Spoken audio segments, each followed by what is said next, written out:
Good morning, students. Okay.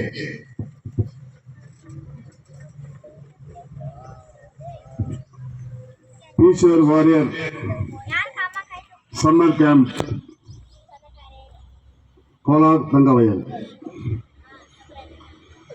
இந்த ஸ்பீச்சர் camp வந்து கிட்டத்தட்ட எனக்கு தெரிஞ்சு ஒரு 6-7 வருஷமா என்ன கூப்பிட்டுங்கிறாரு குச்சப்பேட் ஸ்கூலுக்கு. இது நடக்குது. இந்த நிகழ்ச்சிக்கு 1000 வேலை இருந்தால் கூட பிரகாஷ் சொன்ன வார்த்தைக்காக 35வது வார்டு கவுன்சிலர் பாசத்துக்குரிய சிறப்பாக செயல்பட்டு வரும் அண்ணன் வேணு அவர்களுக்கும், பிரகாஷ் அவர்களை பெற்றெடுத்த பிள்ளையை பெற்றெடுத்த தாய் தகப்பன் அவர்களுக்கும் இந்த டீச்சர் வாரியின் சார்பாக முதலில் அவர்களுக்கு நன்றி சொல்லிவிட்டு, பிரகாஷ் ஆர்மி சர்வீஸ் முடிச்சுட்டு வந்து கோலார் தங்கவயலில் இருக்கிற அனைத்து சிறு பிள்ளைகளையும் நல்ல வழியில சிறப்பான வழியில அவர்களை வந்து இன்றைக்கு சம்மர் கேம்ப் என்று சொல்லி அவர்களை மோட்டிவேஷன் பண்ணி கிட்டத்தட்ட 40 பிள்ளைங்க இன்னைக்கு வந்துட்டு ஆர்மியில வேலை செய்யறாங்க. இது யாரால முடியும்?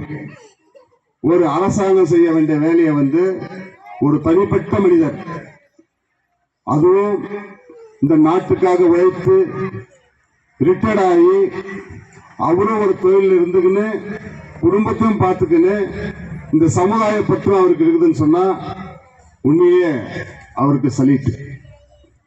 இன்றைக்கு பகல்காம் காஷ்மீர் நடந்த அநியாயத்தை நம்ம எல்லாரும் டிவி மூலியமா பார்த்திருக்கிறோம். இந்த செயல் மிருகட்ட செயலை செஞ்ச அந்த தீவிரவாதிகளை இந்த அரசாங்கம் வந்து கண்டிப்பா அவர்களை தண்டிக்கணும். இது உண்மையிலேயே துக்க நிகழ்ச்சின்னு தான் சொல்ல முடியும். துக்கத்தில் இருக்கிறப்போ நம்ம இந்தியாவில் எல்லாருமே வந்து துக்கத்தில் இருக்கிறோம்.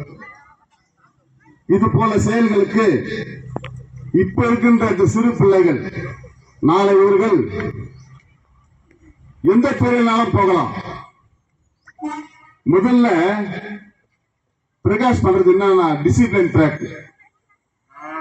பசங்க வந்து இந்த சின்ன வயசுலயே வந்து 5 மணிக்கு எழுந்துட்டாவே அவருடைய எதிர்காலம் வந்து ரொம்ப நல்லாயிடும். ஏன்னு சொன்னா இந்த தூக்கம் இருக்குது பத்தியா, இந்த தூக்கம் வந்து ரொம்ப மோசமானது. 2 தேவின்னு சொல்லுவான், ஒன்னு ஸ்ரீதேவி ஒன்னு மூதேவி. நீ ஏந்தா வீடு ஸ்ரீதேவி ஆகும், நீ தூங்கிட்டனா வீடு மூதேவி ஆகிடும். இன்றைக்கு பிரகாஷ் அவர்கள் வந்து இந்த சிறு பிள்ளைகளே 5 மணி அளவில் எழுந்துக்கிறாங்க. பனியா இருக்கட்டும், வெயிலாகட்டும், குளிராகட்டும், நான் பார்க்கிறேன் இந்த பிள்ளைகள்லாம் கூட வச்சுக்கின்னு இவர் ரோட்ல பார்க்கறப்ப ரொம்ப சந்தோஷமா இருக்கும். பாரு, இது போல ஒரு தங்கவயல்ல ஒரு சிறப்பான இந்த பிள்ளைகளை வச்சுக்கின்னு அவர்களுக்கு ஒரு மோட்டிவேஷன் பண்ணி அவர்களை நல்ல முறையில நல்ல எண்ணங்களை கற்றுக் கொடுத்து அவர்களுக்கு இது போல ஒரு செய்துகின்ற நம்ம பிரகாஷ் அவர்களுக்கு உண்மையிலே இந்த தங்கவயல அவருக்கு சல்யூட் பண்ணணும்னு சொல்லிக்கினேன். இன்றைக்கு 2 விதமா பிரிக்கலாம். ஒண்ணு, இந்த சிறு பிள்ளைகளுடைய எதிர்காலம் வந்து எப்படி ஆகும்னு சொன்னா சமுதாய பற்று கண்டிப்பா ஒவ்வொரு மனுஷர்களுக்கும் வரணும். அது போலதான் இந்த சின்ன பிள்ளைங்களுக்கு கூட வந்து சமுதாய பற்று இருக்கணும். முதல்ல தாய் தகப்பன், குடும்பம், அந்த வட்டம், ஏரியா, பகுதி, பிறகு இந்த நாடு. இது போல இந்த சிறு பிள்ளை வயதிலேயே இவங்களுக்கெல்லாம் இந்த மாதிரி ஒரு எண்ணத்தை வந்துச்சுன்னா உண்மையிலே இந்த சமுதாயம் வந்து கண்டிப்பா மேன்மையாகும். காரணம் என்னன்னு சொன்னா இன்னைக்கு இந்த சமுதாயம் தான், சமுதாயம் இல்லைனாக்கா நம்ம எல்லாம் இல்லை. காரணம் இன்னைக்கு இந்தியாவில வந்து இன்னைக்கு நம்ம எல்லாம் நல்லா நிம்மதியா தூங்குறோம், விளாடுறோம், போறோம், வரோம், எல்லாம் அதாவது எப்படி சொல்றது, நம்ம தைரியமா இருக்கிறது சொன்னா இன்னைக்கு நம்மள பாதுகாக்கின்ற தூங்காத பாதுகாக்கின்ற 20 பகலமா 24 ஹவர்ஸ் ரவுண்ட்ஸ்ல இருக்கிற இந்த ஆர்மி அவர்களுக்கு இந்த நேரத்தில் அவங்களுக்கு நம்ம சொல்லி கட்டிக்கிறோம். காரணம் சொன்னா பார்டர்ல அவங்க தூங்கினா நம்ம நாடு இருக்காது. இது காரணம் என்னன்னா நம்ம நாட்டினுடைய பாதுகாப்பாளர் வந்து நல்லா இருந்தாதான் இந்த நாட்டில் நம்ம எல்லாம் நல்லா இருக்க முடியும். அப்படி இல்லைன்னா இல்லை. இந்த சிறு பிள்ளைகள் நாளைக்கு ஒரு காலத்துல அரசாங்கத்துல போலாம், அரசியல்வாதியா போலாம். அரசியல்வாதியா போனாலும் இந்த நாட்டை வழிநடத்தக்கூடிய ஒரு தருணம் உங்களுக்கு இருக்குது. அதே போல 2 துறையில இருக்கிறப்ப ஒரு துறை படிக்கலாம், படிச்சு இன்ஜினியர் ஆகலாம், டிசி ஆகலாம், கமிஷனர் ஆகலாம், என்ன வேணாலும் ஆகலாம். இந்த 2 துறையுமே இந்த சமுதாயத்தை பாதுகாக்கக்கூடிய ஒரு துறை தான். இந்த துறையில நீங்க எல்லாம் ஒரு காலத்துல பிரகாஷ் போல கண்டிப்பா நீங்க ஆகணும். ஒவ்வொருத்தரும் சுயநலமா மனுஷன் வாழக்கூடாது. சுயநலமா மனுஷன் வாழ்ந்தா அவன் மனுஷனே கிடையாது. இன்னைக்கு அது போல எல்லாம் சுயநலமா வாழ்ந்திருந்தா இன்றைக்கு பிரகாஷ் பண்ற வேலை யாரும் பண்ணாம இருந்தா இன்னைக்கெல்லாம் 40 பேர் இன்னைக்கு பிள்ளைங்க ஆர்மியில இருக்கிறான்னு சொன்னா என்ன காரணம்? அவர் வீட்டை விட்டு சுயநலமா இல்லாத பொதுநலத்துக்கு வந்ததுனால தான் இன்றைக்கு இந்த பிள்ளைங்க எல்லாம் லாஸ்ட் வீக் என்ன கூப்பிட்டாரு. வருஷம் வருஷம் கூப்பிடுறது தான் குட்சாபி ஸ்கூல்ல 250 பிள்ளைகள் அங்க ட்ரைன் அப் பண்ணிக்கிறாங்க. பாக்குறப்பெல்லாம் ரொம்ப சந்தோஷமா இருக்கும் எனக்கு. இது போல எல்லாம் எல்லா ஆர்மிக்காரங்களும் இந்த மாதிரி பண்ணணும். ஆர்மிக்கார இந்த கேஜிஎஃப்ல ஆர்மி நிறைய பேர் இருக்கிறாங்க, ரிட்டையர்ட் ஆகிட்டு இருக்கிறாங்க, சர்வீஸ் முடிச்சுட்டு இருக்கிறாங்க, எல்லாம் இருக்கிறாங்க. இருந்தா கூட இது போல ஒரு எண்ணங்கள் வரணும், சமுதாய பற்று இருக்கணும். அது போல பிரகாஷுக்கு உண்மையிலே அவர் சொல்லுவார், என்ன பாராட்ட வேணான்னு. பாராட்டுன்றது வேற, உண்மைன்றது வேற. பாராட்டுறது ஒண்ணுமே இல்லாத ஒரு மனுஷனை பாராட்டினா அது வேற. ஆனா இவர் எல்லாமே செஞ்சுக்கிறார் இல்லையா? அப்படி செய்யறப்போ அவரு நம்ம ஊக்கம் கொடுத்தா தான் இன்னும் இது போல முன்ன வர்றதுக்கு வாய்ப்புங்க இருக்குது. ஆர்மி பர்சனுங்க நிறைய பேர் இருக்கிறாங்க கோலார் தங்கவயல்ல. இன்னைக்கு நம்ம சொல்றது எப்படி சொன்னா, தங்கவயல்ல ஒரு பகுதியிலையும் இது போல பிரகாஷ் போல ஒவ்வொருத்தர் உருவாங்கனாக்கா இந்த கோலார் தங்கவயலுடைய எதிர்காலமே ரொம்ப நல்லா இருக்கும்னு சொல்லிக்கின்னு, ஏன்னா அதிகமா பேச வேணாம், கமலும் சொல்லிட்டு ரொம்ப டைம் எடுத்துக்காதீங்கண்ணா அப்படின்னு. என்ன நம்ம பிரகாச பெற்றெடுத்த தாய் தகப்பனவங்களுக்கு இந்த நேரத்தில் ஒரு இது போல ஒரு நல்ல பிள்ளைய பெற்றது சமுதாயத்துக்கு கொடுத்ததுக்கு நாங்க அவங்கள தலை வணங்குறோம். காரணம் இது போல பிள்ளைங்க தான் நம்ம கேட்கிறோம். இந்த போல பிள்ளைகள் தான் நம்மளுக்கு இந்த சமுதாயத்துக்கு வேணும்.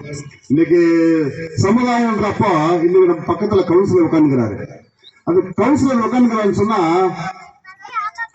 எவ்வளவு தியாகம் பண்ணாதான் இந்த மாதிரி எல்லாம் வர முடியும். காரணம்னா நம்ம எல்லாம் ஒரு வீட்டுக்கு முன்னால வீட்டுல உட்காந்து அவங்க நல்லது கட்டத்துக்கு போக முடியாது, ஒரு ஃபங்க்ஷனுக்கு போக முடியாது, அவங்க வீட்டில் இருக்கிற குடும்பத்தில் இருக்கிற நிகழ்ச்சிகளுக்கு போக முடியாது, சமுதாயத்தில் என்ன நடக்குது, அவங்க ஏரியாவில் என்ன பிரச்சனை இருக்குது, இதெல்லாம் பார்க்கறேன்னு சொன்னா இவங்கெல்லாம் தியாகம் செய்யறதா இதெல்லாம் பண்ண முடியும். ஏன்னா நம்ம ஒரு சோசியல் ஒர்க்கர் தான் சொல்றேன், நிறைய வீட்டுகளில் பிரச்சனை இருக்கும், சம்பந்தப்பட்ட இடத்துக்கு போக வேண்டி இருக்கும். ஆனா பப்ளிக்ல இன்னைக்கு பாரு ஒரு நிகழ்ச்சி அவர் இங்க இருக்கிறாரு. இப்ப குடும்பத்துல என்ன ஆகுது, நம்மளுக்கு வரலையே. அதுதான் சமுதாயத்துல பற்று இருந்தாக்கா குடும்பத்தை ஒதுக்குறாங்க, குடும்பம் ஒதுக்கித்தான் ஆகணும். காரணம் என்னன்னு சொன்னாக்கா நம்ம சமுதாயத்துல இருக்கிறப்ப சமுதாயம் தான் அவனுக்கு குடும்பம் ஆகிப்போகுது. அப்படி சமுதாயத்தை நீங்க உண்மையிலேயே சமுதாயத்தை பற்று இருந்தாக்கா இந்த நாடு ரொம்ப முன்னுக்கு போகணும்னு சொல்லிக்கின்னு இந்த நேரத்துல எவ்வளவு லீடருங்க இந்த சமுதாயத்துல உருவாகிறாங்க. ஆனா இருந்தாலும் கூட பிரகாஷ் அவர்கள் சமுதாய மக்களை சமுதாயத்தில் இருக்க சின்ன பிள்ளைங்களை ஒரு டிசிப்ளின் ட்ராக், அதாவது ஒழுக்கத்தை கற்றுக் கொடுத்து, ஒழுக்கம் ஒண்ணு கத்துக்கணும்னு சொன்னா நம்ம எங்கேயே போயிடலாம். இந்த ஸ்போர்ட்ஸ் ஃபர்ஸ்ட் என்னன்னா எந்த கெட்ட பழக்கமே கிட்ட நாடாது. ஒரு உண்மை சொல்றேன், ஸ்போர்ட்ஸ் எந்த கெட்ட பழக்கத்தை கிட்ட சேர்த்துக்காது. ஏன்னா அவன் ராவம் புகழ ஓடணும், பயிற்சி பண்ணணும், பிரைஸ் வாங்கணும், இது போல எண்ணங்கள் தான் வரும். அந்த எண்ணத்தை தான் இன்னைக்கு பிரகாஷ் அவர்கள் இந்த சிறு பிள்ளைகளுக்கு ஊட்டி இருக்கிறார், ஊட்டி வளர்த்திருக்கிறார். இன்றைக்கு நான் கேட்கிறேன், பிரகாஷ் ஏதாவது உதவி என்ன சொல்லு. ஒரு முறை நான் கேட்கிறேன், வேண்டாங்க சார், எல்லாம் நான் பண்றேன். இது போல எல்லாம் இவ்வளோ எக்ஸ்பென்ஸ் ஆகுதுன்னா அவர் யாருக்கிட்டையும் இது வரைக்கும் ஒரு பைசா கூட வாங்கினது கிடையாது. அவர் சொந்தமா அவர் உழைச்சு சொந்தமா அதுலயே அவரு இவ்வளவு செய்யறாரு சொன்னா உண்மையிலேயே அவருக்கு சல்யூட் அப்படின்னு சொல்லிட்டு, எனக்கு வாய்ப்பு கொடுத்த இந்த நிகழ்ச்சியில வாய்ப்பு கொடுத்த நம்முடைய பிரகாஷ் அவர்கள் எங்க இன்னைக்கு நைட்டு நான் விடிகாலம் தான் வந்தேன் சென்னையில இருந்து. லாஸ்ட் டைம் மிஸ் பண்ணிட்டேன். ஏன்னு சொன்னா வேற ஃபங்க்ஷன்ல கூட மிஸ் பண்ணிடுவேன். இந்த ஃபங்க்ஷன் மட்டும் மிஸ் பண்றது இல்லை. காரணம் என்னன்னு சொன்னா அவர் சேர தியாகம் இது போல எல்லாம் யாரும் செய்யறது இல்லை. அரசியல்வாதிங்க விஷயம் வேற, பொதுநலத்தில் இருக்கிறாங்க, அவங்க ஏதோ பண்றாங்க, வரமா ஏதோ செய்யறாங்க, அது வேற. இவர் சொந்தமா செஞ்சு பிள்ளைங்களை நல்ல வழியில் கொண்டு வர சொன்னா அதுக்காகவே நான் வந்து தூக்கம் கூட இல்லாத காலையில் எழுந்து ஓடியாந்து இன்னைக்கு அவரை மீட் பண்ணி இந்த நிகழ்ச்சியில கலந்துக்கிறேன்னு சொன்னாக்கா உண்மையிலேயே இவர் குடும்பத்தாருக்கும் அவருடைய மனைவி பிள்ளைகள் காரணம் என்ன சொன்னா அவர் திறமையார் கூட அவங்க சப்போர்ட் பண்ணாதான் இதெல்லாம் செய்ய முடியும். சொல்லுவாங்க, ஏங்க உங்களுக்கு இதெல்லாம் தேவையில்லாத விஷயம்லாம் செய்யறீங்கன்னு சொல்லுவாங்க. அதெல்லாம் கூட மீறி இதெல்லாம் செய்யறேன்னு சொன்னா உண்மையிலேயே இந்த குடும்பத்திற்கும் அவர் மனைவி குடும்பத்தாருக்கும் இங்க வந்திருக்கின்ற அனைத்து நல்ல பிள்ளைகளுக்கும் நம்மளுடைய கவுன்சிலர் ரேணு அவர்களுக்கும் தாய் தகப்பன் அவர்களுக்கும் அவரோடு இணைந்து செயல்படுகின்ற ஃபியூச்சர் வாரியர்ஸ் வாலிபர்களுக்கும் இங்கு வந்திருக்கின்ற டிவி மீடியாஸ் அவர்களுக்கும் நன்றி சொல்லி விடைபெறுகிறேன். நன்றி, வணக்கம்.